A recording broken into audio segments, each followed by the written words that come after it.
and happy Independence Day from all of us at Thomas Jefferson's Poplar Forest. I'm Allison Ramsey, President and CEO of the Corporation for Jefferson's Poplar Forest, and it is my great pleasure to share this special reading of the Declaration of Independence with all of you. We are grateful for the contributions of our staff, our volunteers, members of our African American Advisory Group, members of our Board of Directors, newly naturalized citizens, and even some of the children of our staff members, the next generation of Americans, for their help in creating this special video. We send our best wishes to you and your family for good health and a safe and happy holiday weekend, and we hope to see you soon.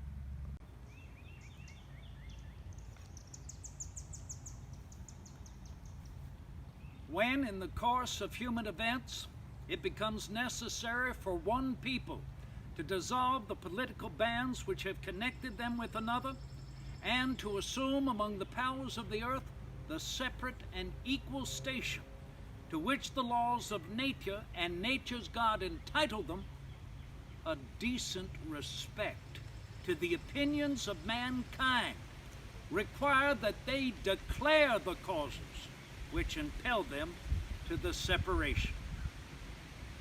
We hold these truths to be self-evident, that all men are created equal, that they are endowed by their Creator with certain unalienable rights, that among these are life, liberty, and the pursuit of happiness, that to secure these rights, governments are instituted among men, deriving their just powers from the consent of the governed. That whenever any form of government becomes destructive of these ends, it is the right of the people to alter or abolish it, and to institute new government, laying its foundation on such principles and organizing its powers in such form as to them shall seem most likely to affect their safety and happiness.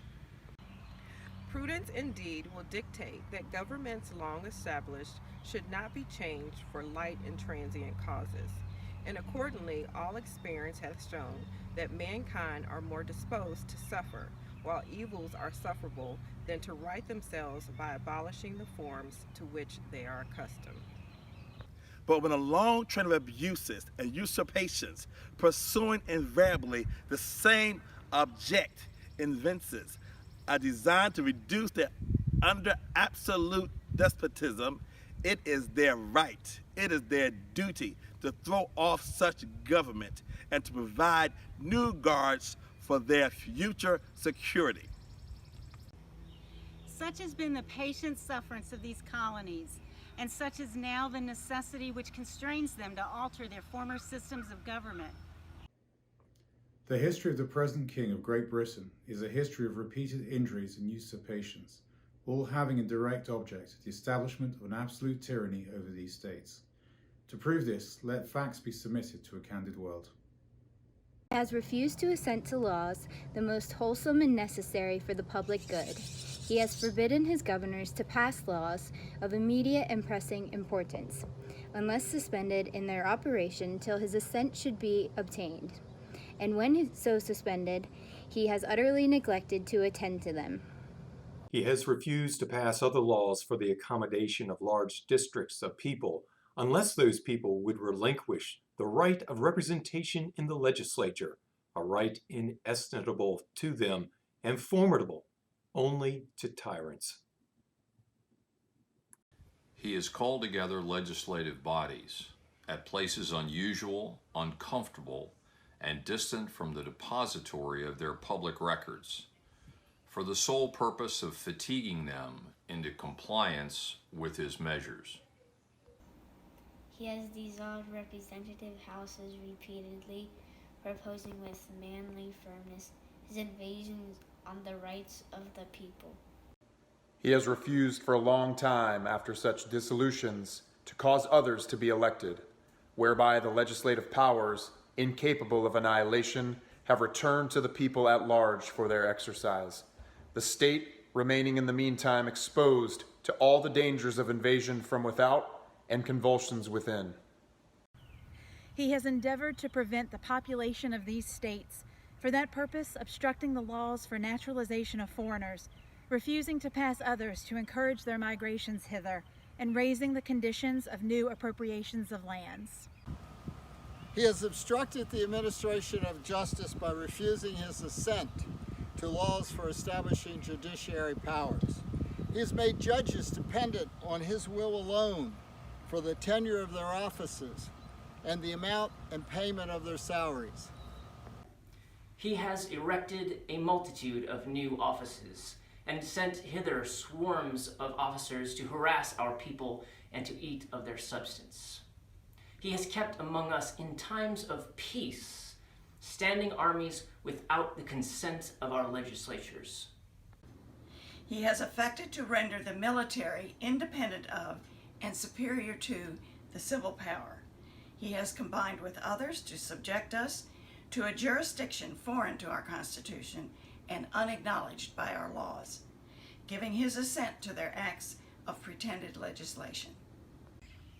For quartering large bodies of armed troops among us, for protecting them by a mock trial from punishment for any murders which they should commit on the inhabitants of these states.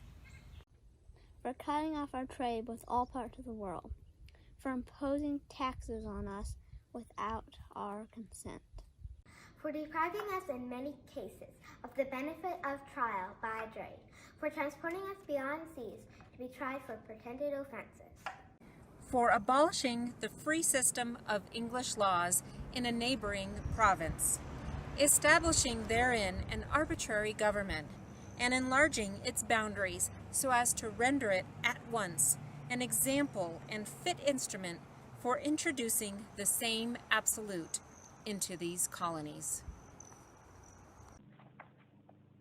For taking away our charters, abolishing our most valuable laws, and altering fundamentally the forms of our governments, for suspending our own legislatures and declaring themselves invested with power to legislate for us in all cases whatsoever.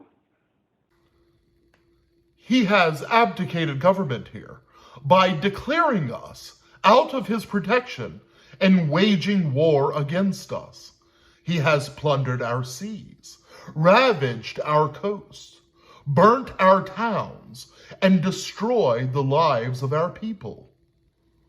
He is at this time transporting large armies of foreign mercenaries to complete the works of death, desolation, and tyranny already begun with circumstances of cruelty and perfidy scarcely paralleled in the most barbarous ages, and totally unworthy the head of a civilized nation. He has constrained our fellow citizens taken captive on the high seas to bear arms against their country, to become the executioners of their friends and brethren, or to fall themselves by their hands. He has excited a domestic insurrection amongst us and has endeavored to bring on the inhabitants of our frontiers, the merciless Indian savages whose known rule of warfare is an undistinguished destruction of all ages, sexes, and conditions. In every stage of these oppressions, we have petitioned for redress in the most humble terms. Our repeated petitions have been answered only by repeated injury. A prince whose character is thus marked by every act which may define a tyrant is unfit to be the ruler of a free people. And wanting in attention to our British brethren, we have warned them from time to time of attempts by their legislature to extend an unwarrantable jurisdiction over us. We have reminded them of the circumstances of our immigration and settlement here. We have appealed to their native justice and magnanimity, and we have conjured them by the ties of our common kindred to disavow these usurpations, which would inevitably interrupt our connections and correspondence. They too have been deaf to the voice of justice and consanguinity. We must, therefore, acquiesce in the necessity which denounces our separation, and hold them, as we hold the rest of mankind, enemies in war, in peace, friends. We, therefore, the representatives of the United States of America, in General Congress assembled, appealing to the Supreme Judge of the world for the rectitude of our intentions, do in the name and by the authority of the good people of these colonies, solemnly publish and declare that these united colonies are, and of right ought to be, free and independent states. That they are absolved from all allegiance to the British Crown, and that all political connection between them and the state of Great Britain is and ought to be totally dissolved. And that as free and independent states, they have full power to levy war, conclude peace, contract alliances, establish commerce, and do all other acts and things which independent states may of right do. And for the support of this declaration, with a firm reliance on the protection of divine providence, we mutually pledge to each other our lives, our fortunes, and our sacred honor. Right shoulder, arms. Forward, march.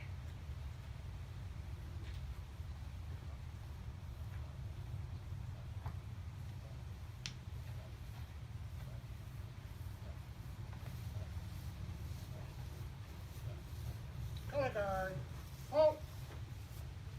Port, arms. Post colors.